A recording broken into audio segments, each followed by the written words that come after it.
여러분 안녕하십니까? 포항 MBC 뉴스데스크입니다. 경주 월성원전의 방사성 물질 유출에 대한 포항 MBC의 지속적인 보도로 원자력 안전위원회가 1년 넘게 조사를 벌였습니다. 사용 후 해결료를 저장하는 수조 바닥에서 부품음과 표면 균열이 확인됐다는 조사 결과가 나오기는 했지만 상황이 얼마나 심각한지는 알 길이 없었는데요. 포항 MBC가 수조 밖으로 냉각수가 새어나오는 영상을 최초로 입수했습니다. 지난 5월 원안위의 발표 내용보다 수조 내부 상황이 훨씬 더 좋지 않아 축소 발표 논란이 일고 있습니다. 장미쁨 기자의 단독 보도입니다. 경주 월성 1호기 사용 후 핵연료 저장 수조 외벽입니다. 바닥 부위에서 균열이 발견됐는데 갈라진 틈 사이로 물이 끊임없이 흘러나옵니다. 작업자가 드라이어기로 말리고 수건으로 닦아보지만 소용이 없습니다. 균열이 생긴 곳은 1997년 보수공사를 한 지점 주변인데 측정 결과 매일매일 7리터의 방사능 오염수가 흘러나오고 있었습니다. 바깥쪽에 크랙 부위나 이런 쪽을 통해서 새어나오고 있다는 것은 이미 누설이 진행이 돼서 벽체 안에 하나의 누설 통로가 생겼다 이렇게 보시면 되겠네요. 고준위 핵폐기물이 저장되어 있는 사용 핵연료 저장 수조의 내부는 더 심각합니다. 육안으로 봐도 갈라지고 깨진 흔적이 곳곳에서 발견됩니다. 방수막으로 칠한 에폭시 라이너가 완전히 갈라져 너덜너덜하고 벽면의 에폭시막은 완전히 부풀었습니다. 사용 해결료가 들어가 있는 이런 중요한 시설인데 이 시설에 이런 차수 구조가 그러니까 에폭시가 깨어지고 그 사이로 물이 배어져 나가고 발생한다는 것 자체가 이제 믿기지 않는 사실이죠. 원자력 안전위원회의 월성원전 3중수소 조사단 중간 발표에는 에폭시의 표면 균열과 부푸름을 확인했다는 내용이 있습니다. 하지만 실제 상황보다 축소한 것 아니냐는 지적이 나옵니다. 여태까지 조사단의 조사 과정이 투명하게 이루어졌는지에 대해서 문제 제기를 할 수밖에 없는 상황이고요.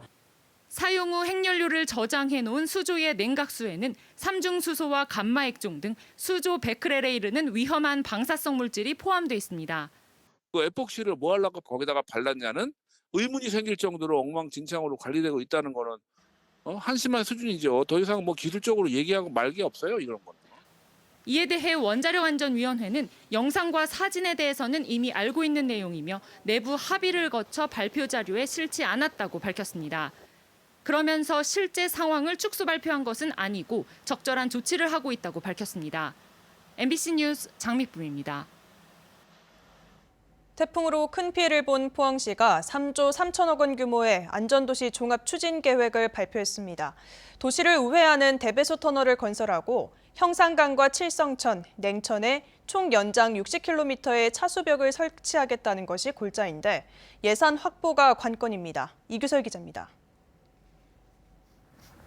해병대 장갑차가 시민을 구조하는 이 장면은 태풍 당시에 긴박했던 포항 상황을 단적으로 보여주는데요. 당시 해병대는 냉천뿐만 아니라 형산강 범람까지 대비해 출동 준비를 하고 있었습니다. 다행히 형산강 범람이라는 최악의 상황은 벌어지지 않았지만 상류에 비가 더 왔다면 더 위험한 상황이 생길 수도 있었습니다. 포항시는 이런 최악의 상황을 막기 위해 1조 3천억 원을 들여 포항시 남쪽과 북쪽에 총 연장 28km의 대배수 터널을 설치할 계획입니다. 서울 강남역 일대와 광화문에 설치할 예정인 대형 빗물 터널과 같은 개념입니다. 대배수로 터널을 전문가들과 용역하에 적정한 지점에 해서 우회로 빼서 형산강의 유입 수량을 줄여가겠다는 겁니다. 아파트 지하주차장 참사와 포스코 포항제철소 침수, 포항 오천읍 홍수 피해 등은 오천읍 진전리에서 동해로 흐르는 냉천 범람이 원인인데요. 산업단지와 포항 남구 지역 주거지를 보호하기 위해 냉천 칠성천 주변과 바닷가에는 1조 2천억 원을 투입해 총 연장 60km의 차수벽이 설치됩니다. 또 냉천 상류 항사댐 건설 역시 역점 사업으로 추진합니다. 저지대인 포항시 북구 두호시장은 태풍 흰남노에 또다시 침수 피해를 입었는데요. 순식간에 빗물이 들이닥치면서 물을 퍼내주는 역할을 해야 할 인근 창포 빗물 펌프장 자체가 침수돼 이 일대가 물바다로 변해버렸습니다. 이 지대가 낮잖아요. 여기 펌프장에 물이 찼다는 게 이 위치가 또 잘못된 것 같아요. 포항시는 창포 빗물 펌프장의 분당 처리 능력을 현재 85톤에서 150톤으로 끌어올릴 계획이고 포항의 다른 빗물 펌프장 14곳도 100년 빈도의 폭우를 견딜 수 있도록 시설을 개선합니다. 이처럼 안전도시 포항을 만들기 위해 많은 계획을 세웠지만 문제는 3조 3천억 원이나 되는 예산을 확보할 수 있느냐는 것인데요. 포항시는 가장 먼저 100억 원을 들여 방재종합계획 수립 용역을 시행하고 이를 바탕으로 특별법을 제정해 예산을 마련한다는 계획인데 갈 길은 멀어 보입니다. MBC 뉴스 이규설입니다. 태풍 남마돌로 인한 너울성 파도가 예보돼 포항해경은 내일까지 해역 안전관리에 힘쓰기로 했습니다. 해경은 해안가 저지대와 방파제, 갯바위 등 위험지역 24곳에 사고 예방을 위해 안전사고 예방 활동을 벌이고 있습니다. 특히 너울성 파도가 올 것에 대비해 수상 레저 활동과 어선 출항을 금지할 것을 당부했습니다. 포항 지역의 전기 자동차 충전 인프라가 대폭 확충됩니다.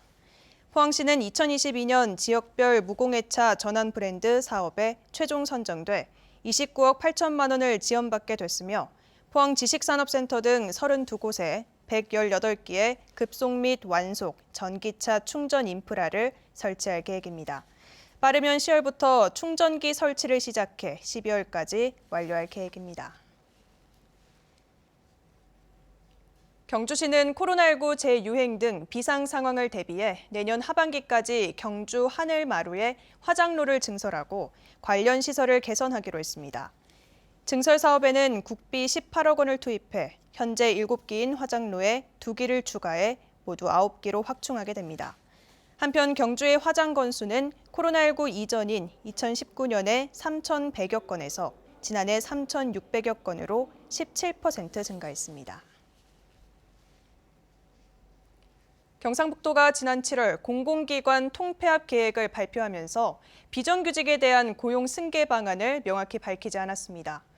경북도는 비정규직의 경우 구조조정으로 인한 해고는 없지만 계약 만료는 가능하다는 입장이어서 비정규직 직원의 불안감이 커지고 있습니다.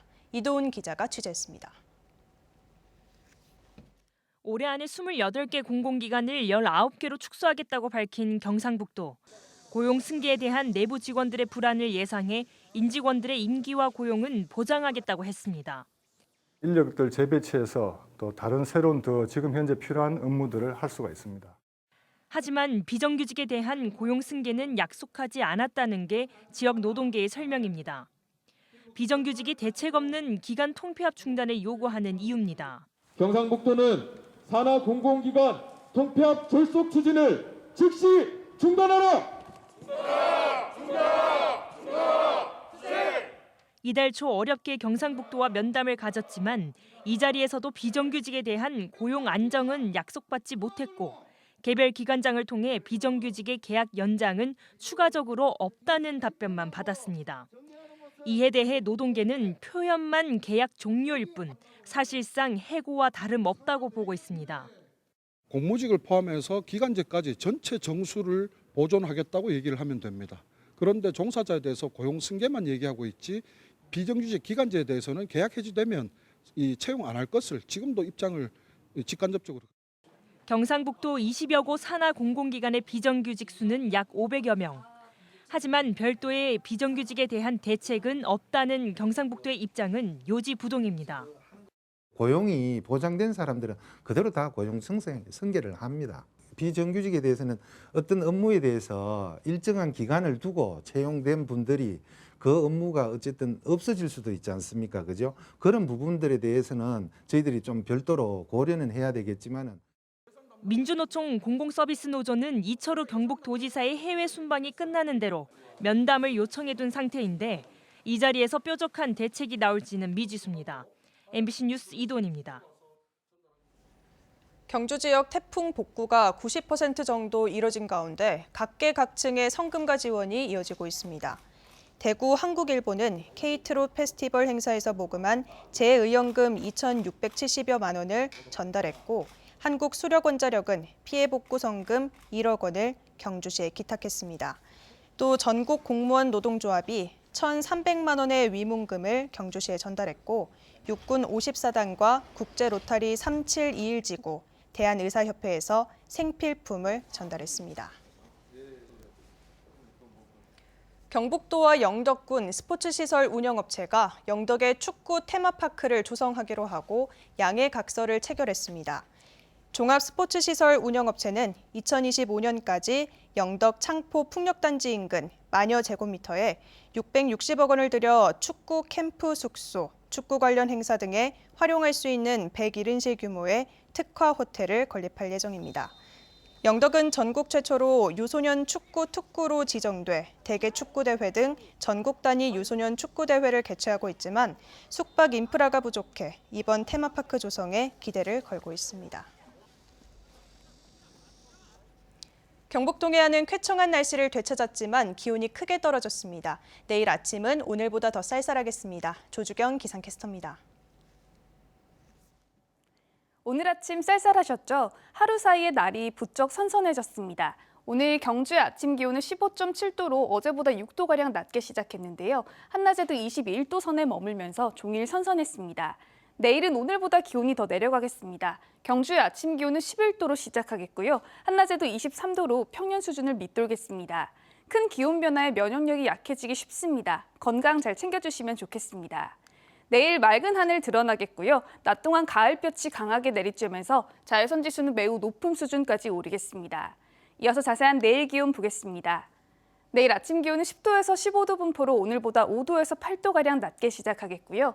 한낮 기온은 울진 21도, 포항과 영덕 22도, 경주 23도 선에 머물면서 낮 기온은 오늘과 비슷하거나 1도에서 2도가량 오르는 곳이 있겠습니다. 울릉도와 독도의 아침 기온은 울릉도 14도, 독도 17도로 시작하겠고요. 한낮에는 울릉도 21도, 독도 20도 선에 머물겠습니다.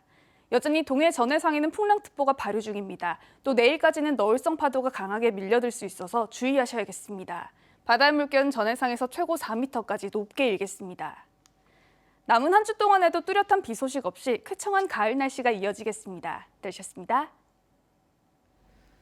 오늘 0시 기준으로 경북에서는 코로나19 신규 확진자 2,080명이 발생했습니다. 재택치료는 한 주 전 19,000여 명에서 15,000여 명으로 줄었습니다. 사망자는 2명이 발생해 누적 1,624명으로 늘어났습니다. 한편 질병관리청이 전국에 독감 유의주의보를 발령하면서 코로나19와 독감이 동시에 유행하는 트윈데믹이 우려되는 가운데 내일부터 독감 무료 예방접종이 시작됩니다.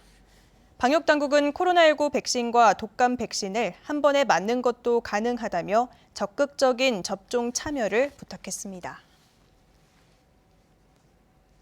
1,200억 원대 불법 도박 사이트를 운영한 일당에게 징역형이 선고됐습니다.